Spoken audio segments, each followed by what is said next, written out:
What is going on, everybody? Been a diehard Pistons fan since '03 and eager to see this team getting back to playing winning basketball. If you are a basketball fan, there is a pretty high chance you probably watched the Team USA, Team France gold medal game in the Olympics yesterday. Of course, Steph Curry, LeBron James ended up taking over, but before all that happened, the talk of the town was Yabusele, and the dude played a great game. So in this video, I want to talk about if there's any chance that the Detroit Pistons would consider using their last roster spot to go sign him. Now, right after tip-off, my dad texted me and said that one dude looks like Ben Wallace. I personally did not even think about that or consider that whatsoever. And then all of a sudden I checked Twitter and there's a bunch of people saying it, talking about Ben Wallace variant. Another dude said, I'm so sick of French Ben Wallace. That tweet did numbers. And even Rasheed Wallace's Twitter account got in on the action and said, we got the real Ben Wallace at home. And then posted a picture of Ben playing for Team USA. So just kind of a fun side note for this whole situation is the fact that I guess some people do see Ben Wallace when they look at Yabusele. Personally, I don't think his body type is nearly the same. Defensively, he's nowhere near as good as Ben. I mean, that's not a knock on his defense. Ben was just generationally great on that side of the ball. So I think the only thing similar to Ben Wallace is from the headband up. But nevertheless, I do want to talk about him, and then I want to talk about if there's any chance whatsoever the Pistons could use their last roster spot to give this man a call and bring him back into the NBA.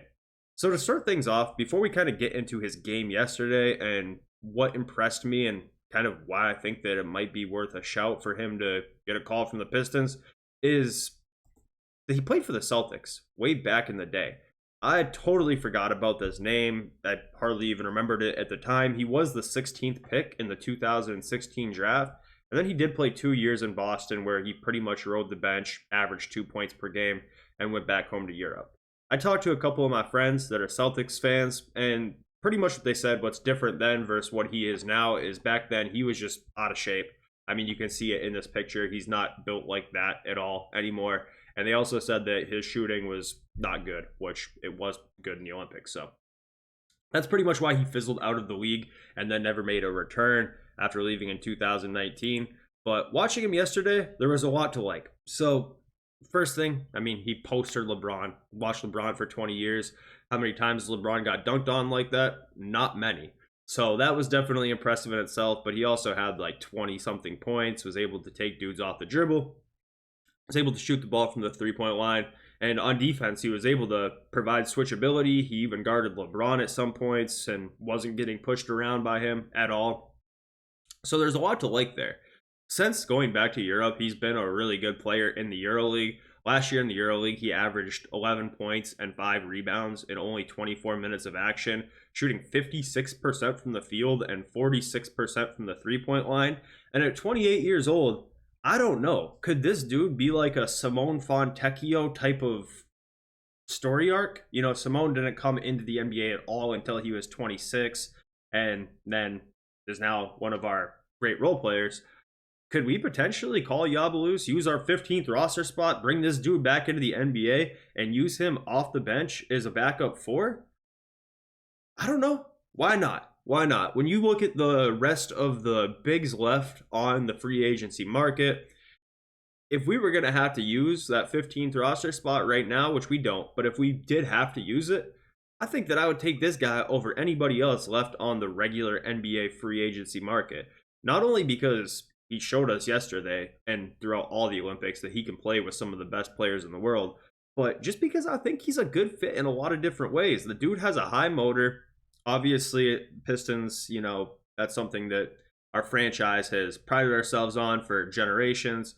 The dude's able to shoot the ball. He's a power forward where, realistically, we don't have many true power forwards on our roster because, you're talking about Tobias Harris, who started off his career as more of a 3. Isaiah Stewart, I guess, played the 4 last year, but a lot of people, myself included, think he might be suited for more of a backup 5, small ball 5 type of role. So this dude potentially could come in and fill a nice little gap as a backup power forward and take minutes. That's not a bad thing whatsoever. At 28 years old, I think that he still has some good hoop left in him. I don't think he's going anywhere anytime soon as far as his athleticism or anything that we saw on display yesterday. And I think that this is probably a guy who should get a look from a lot of NBA teams, not just the Pistons. But I do think that the Pistons could use him probably more than any other team, just considering our roster and how he would fit. We really don't have that many players on the roster with this skill set.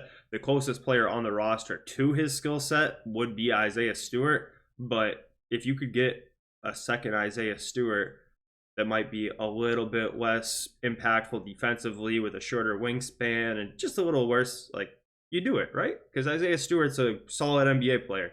So, yeah, I think that they should definitely think about giving this guy a call. I mean, why not? We have one roster spot to burn. I don't know how interested he would be in coming back into the NBA, considering that he's found a pretty good home at Real Madrid, overseas, all that type of stuff. Of course, he's going to be continuing to play with Team France, but realistically, if he wants to give the NBA one more crack after leaving the NBA in 2019, I don't see why the Pistons want to give him a chance. I think that that's not out of the question whatsoever. If you're stepping up on the stage like he did yesterday and able to produce like that, I think that you probably can hang in the rotation in an NBA setting. I'm almost certain of that. His EuroLeague stats look good. I think since he was with the Celtics, he's transformed his body. He's able to shoot the ball better, and I just like the guy. So, yeah, do I think that it's going to happen? No, I don't think it's likely. If I had to bet on it, I would not say it's going to happen. I don't think any team will pick him up in the NBA. I just don't think it's going to happen.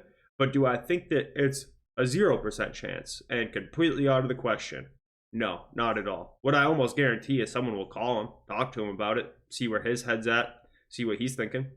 I guarantee that. And one of those teams might be the Pistons, because he does seem to kind of fit a little bit with just a lot of things as far as personality and a lot of stuff. I guess people are calling him the French Ben Wallace, so who knows? Maybe it's meant to be. I don't see that Ben Wallace comparison at all. Definitely not in style of play. I guess the throw does it, but overall, it was a super fun game to watch yesterday, and yeah, not much else to talk about, so figured we'd talk about this today. Couple housekeeping things. I will be going on Pistons Talk podcast today. That's going to be awesome because I've been a viewer of that podcast for years, to be honest now.